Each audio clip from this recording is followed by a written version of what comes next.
कक्षा 10वीं अध्याय 1 में हमें वास्तविक संख्याओं के बारे में पढ़ना है। जैसा कि हम सभी जानते हैं कि वास्तविक संख्याएं परिमेय संख्याएं तथा अपरिमेय संख्याओं का मिश्रण होती हैं। समस्त परिमेय संख्याएं एवं अपरिमेय संख्याओं का समुच्चय वास्तविक संख्याओं का समुच्चय कहलाता है।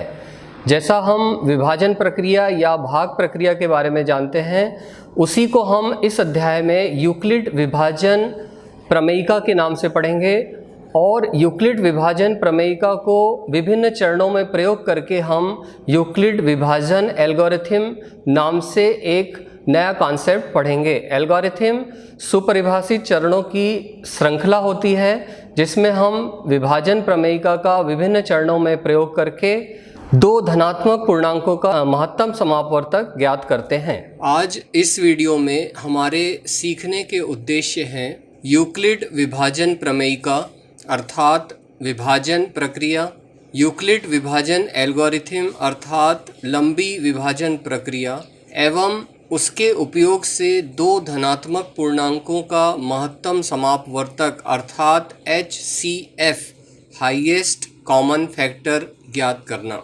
सबसे पहले यूक्लिड विभाजन प्रमेयिका अर्थात विभाजन प्रक्रिया क्या होती है। सबसे पहले हम समझते हैं प्रमेयिका किसे कहते हैं। प्रमेयिका एक सिद्ध किया हुआ कथन होता है और इसे एक अन्य कथन को सिद्ध करने में प्रयोग करते हैं। यूक्लिड विभाजन प्रमेयिका धनात्मक पूर्णांकों का एक महत्वपूर्ण गुण होता है। आइए इसे एक उदाहरण की सहायता से समझने की कोशिश करते हैं। यदि 25 को 7 से विभाजित किया जाता है तो हम जानते हैं कि भाग प्रक्रिया में जब हम एक संख्या को दूसरी संख्या से भाग देते हैं तब भाज्य, भाजक, भागफल तथा शेषफल में निम्न संबंध होता है। भाज्य बराबर भाजक गुणित भागफल धन शेषफल। आपकी स्क्रीन में दाहिनी तरफ देखिए, 25 को 7 से विभाजित कर रहे हैं अर्थात 25 हमारा भाज्य हो गया, 7 भाजक, भाग देने पर 3 बार भाग जाता है अतः भागफल 3 प्राप्त होता है तथा शेषफल 4 प्राप्त होता है। इस स्थिति में भाजक 7, भाज्य 25, भागफल 3 और शेषफल 4 हमें प्राप्त होता है। इन सभी के मानों को यदि हम इस सूत्र में रखें अर्थात 25 बराबर 7 गुणित 3 धन 4, दाहिने पक्ष में 7 गुणित 3 यानी 21, 21 धन 4 यानी 25, दोनों पक्ष बराबर आते हैं। इसी प्रकार पूर्णांकों के निम्नलिखित युग्म की भाग प्रक्रिया समझने की कोशिश करते हैं। संबंध हमारे पास है भाज्य बराबर भाजक गुणित भागफल धन शेषफल। 17 को 6 से विभाजित करने पर भाज्य 17 हो गया और भाजक 6, भागफल हमें 2 प्राप्त होगा तथा शेषफल बचेगा 5। यदि इस फार्मूले में मान रखें तो हमें प्राप्त होता है 17 बराबर 6 गुणित 2 धन 5। इसी प्रकार 5 एवं 12, चूँकि इसमें भाज्य भाजक से छोटा है अतः भाग नहीं जाएगा तो हम भाग 0 बार देंगे तो हमें भागफल 0 प्राप्त होगा तथा शेषफल 5 प्राप्त होगा। तीसरा 20 एवं 4, 20 को 4 से विभाजित करने पर भागफल 5 प्राप्त होगा तथा शेषफल 0 प्राप्त होगा। अतः भाग की प्रक्रिया में हमने देखा कि भागफल और शेषफल का मान 0 हो सकता है। और अब हम यूक्लिड विभाजन प्रमेयिका को परिभाषित कर सकते हैं। यदि हम दो धनात्मक पूर्णांक a तथा b लें तथा भागफल q तथा शेषफल r लें तो यह संबंध निम्नानुसार होगा। a बराबर BQ धन R। शेषफल का मान सदैव भागफल से छोटा होगा तथा 0 से बड़ा और बराबर होगा। इसी परिणाम को हम यूक्लिड विभाजन प्रमेयिका कहते हैं। आइए इसका अभ्यास कर लें। धनात्मक पूर्णांकों a और b के निम्नलिखित युग्मों के लिए यूक्लिड विभाजन प्रमेयिका का प्रयोग कर पूर्णांक q अर्थात भागफल एवं r अर्थात शेषफल का मान ज्ञात कीजिए। प्रश्न 1, 10 को 3 से विभाजित करना है। प्रश्न 2 में 4 को 19 से विभाजित करना है। प्रश्न 3, 81 को 3 से विभाजित करना है। हमने अभी पढ़ा है यूक्लिड विभाजन प्रमेयिका से यदि हम दो धनात्मक पूर्णांक a तथा b लेते हैं तथा भागफल q तथा शेषफल r लेते हैं तो यह संबंध निम्नानुसार होता है। a बराबर bq धन r होता है। r का मान b से छोटा और 0 से बड़ा या बराबर होता है। हम जानते हैं भाज्य बराबर भाजक गुणित भागफल धन शेषफल होता है। जब हम 10 को 3 से विभाजित करेंगे तो हमें प्राप्त होगा 10 बराबर 3 गुणित 3 धन 1। इस स्थिति में हमारा भागफल 3 प्राप्त हो रहा है तथा शेषफल 1 प्राप्त हो रहा है। दूसरा देखते हैं, 4 को 19 से विभाजित करना है। चूँकि 4 19 से छोटा है अतः भागफल 0 आएगा तथा शेषफल 4 हमें प्राप्त होता है। प्रश्न 3 देखते हैं, 81 को 3 से विभाजित करने पर भागफल 27 प्राप्त होता है तथा शेषफल 0 प्राप्त होता है। दूसरी स्थिति में हमें भागफल 0 प्राप्त हो रहा है तथा तीसरी स्थिति में हमें शेषफल 0 प्राप्त होता है। आइए आज का दूसरा बिंदु देखते हैं। यूक्लिड विभाजन एल्गोरिथम अर्थात लंबी विभाजन प्रक्रिया एवं उसके उपयोग से दो धनात्मक पूर्णांकों का महत्तम समापवर्तक HCF ज्ञात करना। यूक्लिड विभाजन एल्गोरिथम अर्थात लंबी विभाजन प्रक्रिया तकनीक। आइए सबसे पहले समझें एल्गोरिथम क्या होता है। एल्गोरिथम सुपरिभाषित चरणों की एक श्रृंखला होती है जो एक विशेष प्रकार की समस्या को हल करने की विधि प्रदान करती है। कंप्यूटर प्रोग्रामिंग में हम इसी प्रकार के एल्गोरिथम का प्रयोग करते हैं। यूक्लिड विभाजन एल्गोरिथम या कलन विधि यूक्लिड विभाजन प्रमेयिका पर आधारित एक प्रक्रिया है। यूक्लिड विभाजन एल्गोरिथम दो धनात्मक पूर्णांकों का महत्तम समापवर्तक ज्ञात करने की एक विधि है। आज हम इस वीडियो में यूक्लिड विभाजन एल्गोरिथम की सहायता से दो धनात्मक पूर्णांकों का महत्तम समापवर्तक ज्ञात करना सीखेंगे। आइए देखें महत्तम समापवर्तक क्या होता है।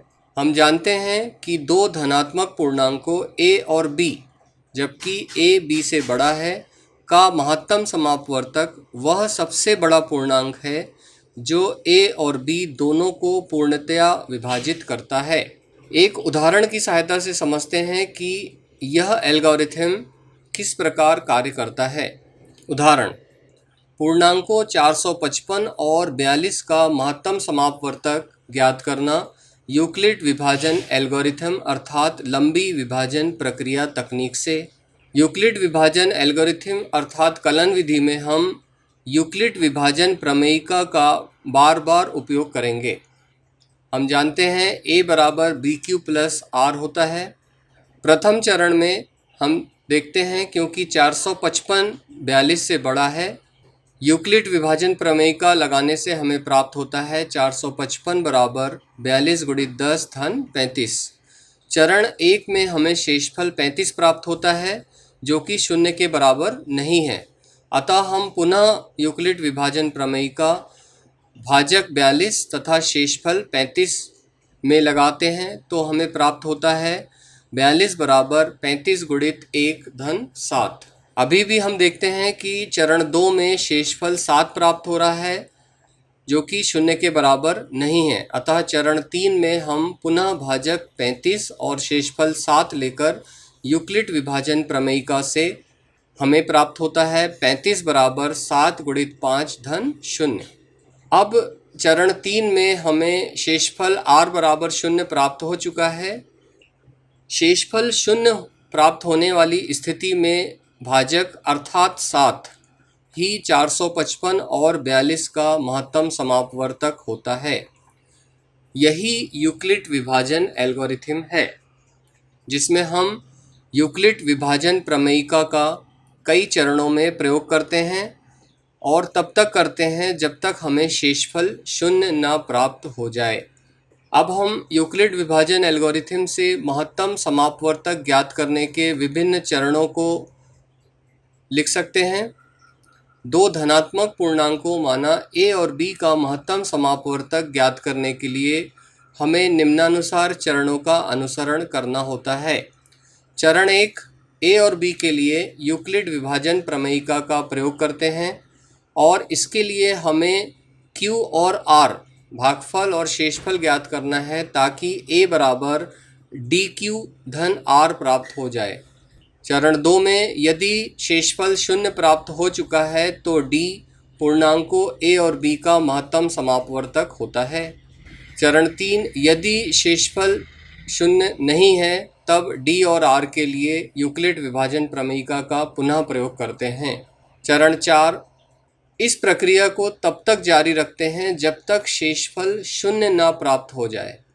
शेषफल शून्य प्राप्त होने की स्थिति में प्राप्त भाजक ही वांछित महत्तम समापवर्तक होता है। आइए इसका अभ्यास करते हैं। 4052 और 12576 का महत्तम समापवर्तक यूक्लिड विभाजन एल्गोरिथम का प्रयोग करके ज्ञात कीजिए। यूक्लिड विभाजन एल्गोरिथम में हमें यूक्लिड विभाजन प्रमेयिका का कई चरणों में प्रयोग करना है जब तक हमें शेषफल शून्य न प्राप्त हो जाए। आइए इस प्रश्न का हल देखते हैं। चरण 1 चूँकि 12576 4052 से अधिक है अतः यूक्लिड विभाजन प्रमेयिका से हमें प्राप्त होता है 12576 बराबर 4052 गुणित 3 धन 420। शेषफल 420 प्राप्त हुआ है जो कि शून्य के बराबर नहीं है अतः हम पुनः 4052 और 420 के लिए यूक्लिड विभाजन प्रमेयिका का प्रयोग करते हैं। हमें प्राप्त होता है 4052 बराबर 420 गुणित 9 धन 272। शेषफल 272 शून्य के बराबर नहीं है अतः नए भाजक 420 और नए शेषफल 272 को यूक्लिड विभाजन प्रमेयिका का प्रयोग करने से हमें प्राप्त होता है 420 बराबर 272 गुणित 1 धन 148। चरण 3 में शेषफल 148 शून्य के बराबर नहीं है अतः पुनः भाजक 272 और शेषफल 148 को लेकर यूक्लिड विभाजन प्रमेयिका का प्रयोग करते हैं। हमें प्राप्त होता है 272 बराबर 148 गुणित 1 धन 124। पुनः चूँकि 124 शेषफल शून्य के बराबर नहीं है, नए भाजक 148 नए शेषफल 124 में यूक्लिड विभाजन प्रमेयिका से हमें प्राप्त होता है 148 बराबर 124 गुणित 1 धन 24।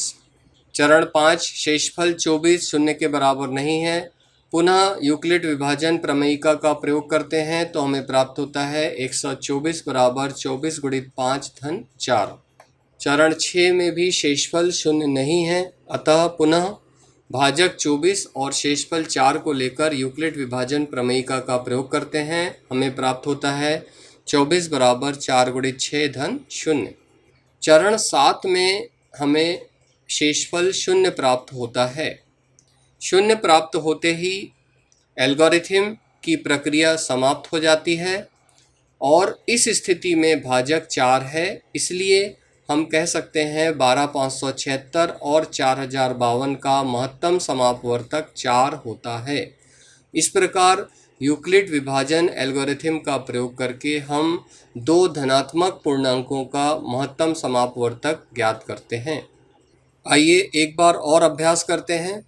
135 और 225 का महत्तम समापवर्तक यूक्लिड विभाजन एल्गोरिथम के प्रयोग से ज्ञात कीजिए।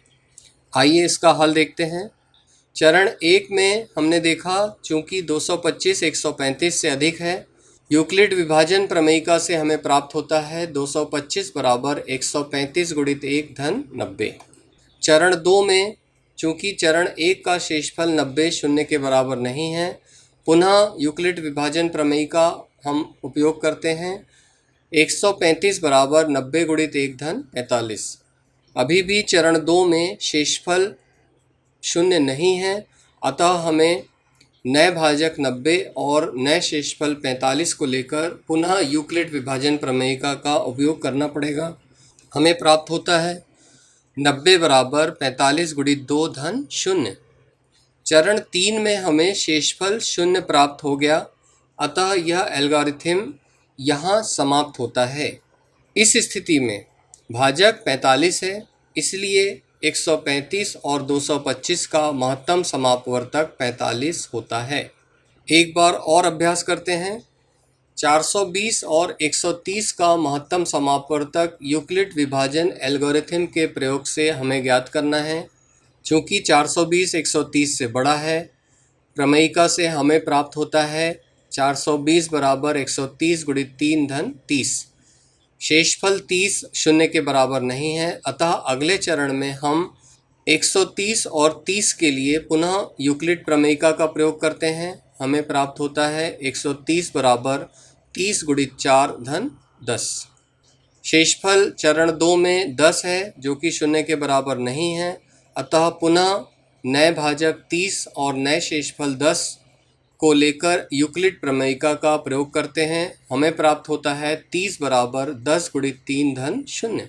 चरण 3 में हमें शेषफल 0 प्राप्त हो गया, इसलिए एल्गोरिथम यहाँ समाप्त हो जाता है। और इस स्थिति में चूँकि भाजक 10 है, इसलिए हम कहते हैं 420 और 130 का महत्तम समापवर्तक 10 होता है। आइए आज हमने जो पढ़ा है उनको एक बार पुनरावृत्ति कर लें। नीचे दिए गए कथनों में सत्य एवं असत्य कथन बताना है। पहला, प्रत्येक प्राकृत संख्या पूर्ण संख्या होती है। कथन सत्य है या असत्य है? हम जानते हैं प्राकृत संख्या 1, 2, 3 से लेकर अनंत तक होती हैं और ये सभी संख्याएं पूर्ण संख्याएं भी होती हैं। अतः हम कह सकते हैं कि प्रत्येक प्राकृत संख्या पूर्ण संख्या होती है। कथन सत्य है। दूसरा देखते हैं, प्रत्येक पूर्णांक प्राकृत संख्या होती है। हम जानते हैं पूर्णांक संख्याओं में ऋणात्मक संख्याएं एवं शून्य भी होता है, जबकि प्राकृत संख्याएं धनात्मक होती हैं। अतः यह कथन असत्य होगा। तीसरा देखते हैं, प्रत्येक परिमेय संख्या वास्तविक संख्या होती है। हम जानते हैं वास्तविक संख्याएं परिमेय एवं अपरिमेय संख्याओं से मिलकर बनती हैं, अतः प्रत्येक परिमेय संख्या वास्तविक संख्या होती है। कथन सत्य है। चौथा देखते हैं, प्रत्येक वास्तविक संख्या अपरिमेय संख्या होती है। वास्तविक संख्या परिमेय या अपरिमेय हो सकती है, अतः यह कथन असत्य होगा। पांचवा देखते हैं, प्रत्येक पूर्णांक को P/Q के रूप में व्यक्त किया जा सकता है, जहां P एवं Q कोई पूर्णांक हैं, लेकिन Q शून्य के बराबर नहीं है। यह वाक्य परिमेय संख्या को पूर्णतः परिभाषित करता है, अतः यह कथन सत्य है। आइए एक बार और पुनरावृत्ति करते हैं। हमें सही जोड़ी बनाना है। स्तंभ अ में हमें दिया है 2n+1, जहाँ n कोई धन पूर्णांक है, 2m जहाँ m कोई धन पूर्णांक है, तीसरा धन पूर्णांक, चौथा परिमेय एवं अपरिमेय संख्याएं, पांचवा वर्गमूल -p जहाँ p एक धन पूर्णांक है। इन वाक्यों की सही जोड़ी बनाने के लिए स्तंभ ब में हमें दिया है वास्तविक संख्याएं, अधिकल्पित संख्याएं, विषम संख्याएं, सम संख्याएं, प्राकृत संख्याएं। आइए देखते हैं। 2n-1 जहाँ n कोई धन पूर्णांक है, n का मान यदि हम 1, 2, 3, 4 लेते हैं और उसमें 1 जोड़ते हैं तो हमें सदैव विषम संख्याएं प्राप्त होती हैं। इसी प्रकार दूसरा 2m जहाँ m कोई धन पूर्णांक है, m का मान जब हम 1, 2, 3 या कोई धन पूर्णांक लेते हैं और उसका गुणा 2 से होता है तो हमें सदैव सम संख्याएं प्राप्त होती हैं। तीसरा धन पूर्णांक, हम जानते हैं धनात्मक पूर्णांक प्राकृत संख्याएं होती हैं। चौथा देखते हैं परिमेय एवं अपरिमेय संख्याएं। हम जानते हैं परिमेय एवं अपरिमेय संख्याओं से मिलकर वास्तविक संख्याएं बनती हैं। पांचवा देखते हैं वर्गमूल ऋण p जहाँ p धन पूर्णांक है। वर्गमूल के अंदर ऋणात्मक संख्या अर्थात यह एक अधिकल्पित संख्या है। आइए इनका सही उत्तर देख लेते हैं। पहला 2n+1 जहाँ n कोई धन पूर्णांक है, विषम संख्याएं होती हैं। 2m सदैव सम संख्याएं होती हैं, धन पूर्णांक प्राकृत संख्याएं होती हैं, परिमेय एवं अपरिमेय संख्याएं वास्तविक संख्याएं होती हैं, वर्गमूल ऋण p जहाँ p धन पूर्णांक है एक अधिकल्पित संख्या है। यूक्लिड विभाजन एल्गोरिथम से महत्तम समापवर्तक ज्ञात करने का एक बार पुनः पुनरावृत्ति कर लेते हैं। हमें 96 और 404 का महत्तम समापवर्तक यूक्लिड विभाजन एल्गोरिथम के प्रयोग से ज्ञात करना है। चरण 1 में हमने देखा चूँकि 404 96 से बड़ा है, यूक्लिड विभाजन प्रमेयिका से हमें प्राप्त होगा 404 बराबर 96 गुणित 4 धन 20। चरण 1 में शेषफल 20 है जो कि 0 के बराबर नहीं है, अतः हम 96 और 20 के लिए पुनः यूक्लिड विभाजन प्रमेयिका का प्रयोग करते हैं। हमें प्राप्त होता है 96 बराबर 20 गुणित 4 धन 16। चरण 2 में शेषफल 16 है जो कि 0 के बराबर नहीं है, अतः हम नए भाजक 20 और नए शेषफल 16 को लेकर पुनः यूक्लिड विभाजन प्रमेयिका का प्रयोग करते हैं। हमें प्राप्त होता है 20 बराबर 16 गुणित 1 धन 4। चरण 3 में शेषफल 4 है जो कि 0 के बराबर नहीं है, अतः हमें पुनः नए भाजक 16 और नए शेषफल 4 को लेकर यूक्लिड विभाजन प्रमेयिका का प्रयोग करना होगा। हमें प्राप्त होता है 16 बराबर 4 गुणित 4 धन 0। चरण 4 में हमें शेषफल 0 प्राप्त हो गया है, अतः एल्गोरिथम हमारा यहाँ समाप्त हो जाता है और इस स्थिति में भाजक 4 है, इसलिए 96 और 404 का महत्तम समापवर्तक 4 होगा।